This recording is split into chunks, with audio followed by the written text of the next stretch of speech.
বদরের ময়দানে এই পাশে কোরাইশ, এই পাশে মুসলমানেরা। বিশ্বনবী জ্বালাময়ী ভাষণ দিলেন, ও আমার সাহাবারা, তোমরা দেখতে পাচ্ছ এটা বদরের ময়দান না, এটা আল্লাহর জান্নাত। ওই জান্নাতের দিকে ছোট, যে জান্নাত আকাশ জমিন বিস্তৃত।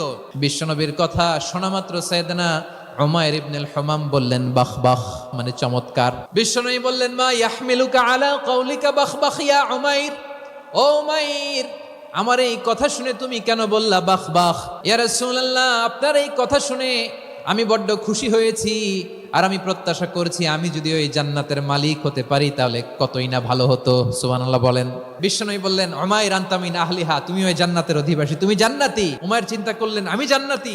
নবীর মুখ দিয়ে যখন বেরোইছে ওই জান্নাতে তো আমার ঢুকতেই হবে, কিন্তু হাতে 3টা খেজুর খেয়ে যদি জেহাদের ময়দানে যায় তাহলে জান্নাতে যেতে তো দেরি হয়ে যাবে। এই চিন্তা আসা মাত্রই খেজুর 3টাকে তিনি ছুঁড়ে মারলেন, তলোয়ার বের করে আল্লাহু আকবার বলে বদরের ময়দানে ঝাঁপিয়ে পড়লেন।